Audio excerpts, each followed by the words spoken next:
నమస్తే. నా వీడియో అయితే వైరల్ అవుతుందో దాని గురించి మొప్పన అడుగుతున్నానండి. ప్లీజ్ సారీ అండ్ క్రిస్టియన్ సోదరులు, ప్రత్యేకంగా క్రిస్టియన్ సోదరులను చెప్తున్నాను, సారీ అండి. నేను ఏదైతే మాట్లాడినా తప్పు, నేను ఆ వర్డ్స్ అన్ని నేను రిటర్న్ తీసుకుంటున్నాను.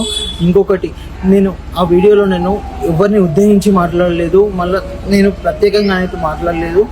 ఏదైనా మాట్లాడింది ఉంది అనుకుంటే మాత్రం సారీ. నేను నాకు ఎవరో చెప్తే కానీ చేయలేదు, అది నేను అవగాహన లేకుండా చేశాను, సారీ. ఏదైతే మీడియా వాళ్ళు ఉన్నారో వాళ్ళు నాకు అడగడం తప్ప కానీ అడిగితే కానీ చెప్పలేదు. నాకు దాని గురించి అవగాహన కూడా లేదంటే వాళ్ళు ఈ సోయన్స్ చెప్తే కానీ చేయలేదు. ఆ మీడియా వాళ్ళకి కూడా తెలుసు, అక్కడ ఉన్న ప్రత్యేకంగా పక్కన ఉన్న వాళ్ళు చూడొచ్చు. ప్లీజ్ నేను ఇలాంటి నేను ఇంకోసారి మాత్రం చెప్పను. నేను ప్రత్యేకంగా మన హిందూ సోదరులకు కూడా చెప్తున్నాను, ఏదైతే నేను దాంట్లో కూడా నేను తప్పుగా మాట్లాడుంటే సారీ. ఇద్దరికి నేను క్యాష్ ఫీలింగ్ అయితే నాకు లేదు అందుకే, ఎందుకంటే నా బ్రదర్స్ సిస్టర్స్ అందరూ నాకు అన్ని క్యాష్లలో ఉన్నారు. నాకు ఏదైతే కాల్స్ కానీ మెసేజెస్ కానీ చేస్తున్నారో అందరికీ చెప్తున్నాను, నేను ఈ క్షమాపణ వీడియో ప్లీజ్ నన్ను చూసి నన్ను క్షమించండి.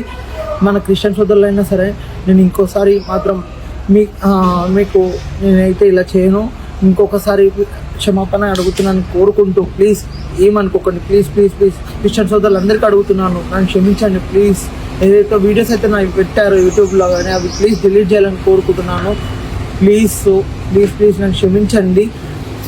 ఇంకా నేను వచ్చేసి ప్రత్యేకంగా అడుగుతున్నాను, నా వీడియోస్ ఎవరైతే ట్రోల్ చేస్తున్నారో నాకు సారీ. నా వీడియోస్ ఎవరైతే ట్రోల్ చేస్తున్నారు కదా వాళ్ళ అందరికీ చెప్తున్నాను, నాకు తెలిసి మాత్రం చేయలేదు, ఎవరో పక్క నుండి చెప్పించానని కూడా కాదు. నాకు అవగాహన అయితే లేదు కాబట్టి మాట్లాడుతున్నాను. ఏ క్యాష్ ఫీలింగ్ గురించి తనకు లేదు. నాకైతే కుల మతం వాళ్ళు లేరు. నాకైతే మెసేజ్ ట్యాగ్స్ ఇంటికి వచ్చి చేస్తున్నారు, ప్లీజ్ అవన్నీ ఆపేసేయండి. నాకు కాల్ చేయడం ఆపేయండి. నేనైతే వీడియో పెడుతున్నాను, ప్లీజ్ నాకు సపోర్ట్ చేయండి. నేను ఇప్పుడు ఏదైతే నేను మాట్లాడిన మాటలు ఉన్నాయో అవన్నీ వర్డ్స్ అన్ని బ్యాక్ తీసుకుంటూ క్రిస్టియన్ సోదరులకు కానీ మన హిందూ సోదరులకు అందరికీ క్షమాపణ అడుగుతూ, కావాలంటే మీరు ఇంకా ఎలా చేయమన్నా చేస్తాను కానీ దాని గురించి ఏది చేయమన్నా చేస్తాను కానీ ప్లీజ్ నాకు మాత్రం కాల్స్ అండ్ మెసేజెస్ ఇంటికి రావడం కానీ ప్లీజ్ చేయకండి. ప్లీజ్